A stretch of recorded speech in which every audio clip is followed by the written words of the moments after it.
सुंदर साथ जी, आपके चरणों में कोटानुकोट प्रेम प्रणाम।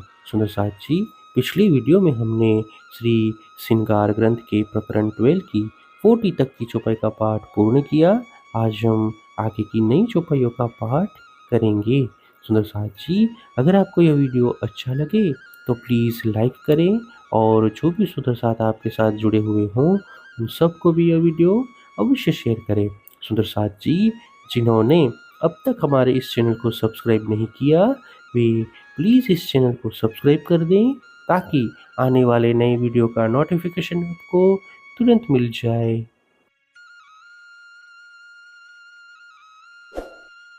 दुग दुगी शोभा तो कहूँ, जो पगड़ी शोभा होए और जोत करे हक दिल चाही, कोई तरह बनी इन ठौर।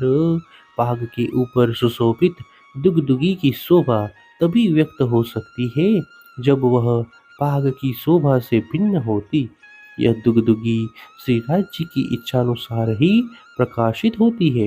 ऐसा प्रतीत होता है जैसे कोई विशेष प्रकार की सुंदरता खिल उठी हो। ये क्यों आवे जुगत जुबामिने, क्यों कहूँ एह सलूक, जो ये तरह आवे रुह दिल में, तो तब ही होवे टुक टूक। इस पाग की कलात्मकता तथा सुंदरता जिह्वा के द्वारा कैसे व्यक्त हो सकती है? यदि यह शोभा आत्मा के हृदय में अंकित हो जाए तो यह हृदय टुकड़े टुकड़े हो जाएगा। इन पागों में है दुगदुगी, बनी पागे में कलंगी, ये जंग करे जोत जोत सो, ये बनाए ल हक दिल की। इस पाग के ऊपर दुगदुगी तथा कलंगी सुशोभित है। इनसे निकलता हुआ अलग अलग रंगों का प्रकाश परस्पर द्वंद करता है।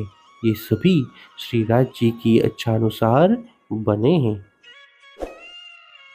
कई जिनसे कई जुगते, कई तरह बांत सलूकी ए, कई रंग नंग तेज रोशनी, नूर छायो अंबर जीमीचे।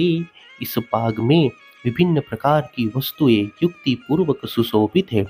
इसकी अद्वितीय सुंदरता तथा विभिन्न रंगों के रत्नों की किरणें पूरे आकाश तथा भूमि पर व्याप्त हो रही है।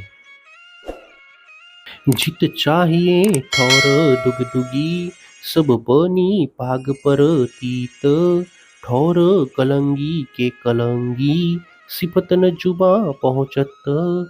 इस पाग पर जहाँ दुगदुगी होनी चाहिए वह वहीं पर सुशोभित है। इसी प्रकार जहाँ पर कलगी होनी चाहिए वहाँ पर वही सुशोभित है। इस प्रकार इसकी अद्वितीय शोभा का वर्णन नहीं हो सकता है। कोई सुख सलूकी इन पाग में, मैं तो कहूँ विध एक, दिल चाही रूह देखत, एक छिन में रूप अनेक। इस पाग में ऐसी विभिन्न प्रकार की शोभा है, मैंने तो मात्र एक ही प्रकार की शोभा की बात की है। आत्माएं अपनी इच्छा अनुसार पल पल में इसके अनेक रूपों के दर्शन करती हैं।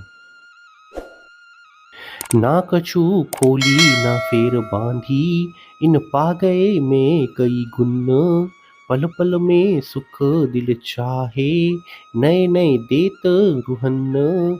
इस पाग को न कभी खोलना पड़ता है और न ही पुनः बांधना पड़ता है। इसमें अनेक प्रकार के गुण विद्यमान हैं। ये गुण ब्रह्म आत्माओं को पल पल में नित्य नवीन सुख प्रदान करते हैं। या विध कोई सुख देत हैं, या वस्त्र या भूषण, सुख हक स्वरूप सिनगार के, किन विध कहूँ मुख ईन। इस प्रकार श्री राज्य के वस्त्र तथा आभूषण ब्रह्म आत्माओं को विभिन्न प्रकार के सुख प्रदान करते हैं। श्री राज्य के श्रृंगार के इन सुखों का वर्णन जिह्वा के द्वारा कैसे करें?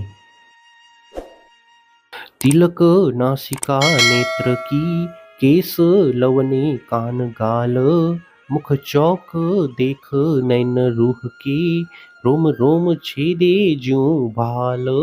श्रीराज जी की ललाट पर सुशोभित तिलक, उनकी नासिका, नेत्र, केश, श्रवण अंग, कपोल आदि अद्वितीय शोभा युक्त है।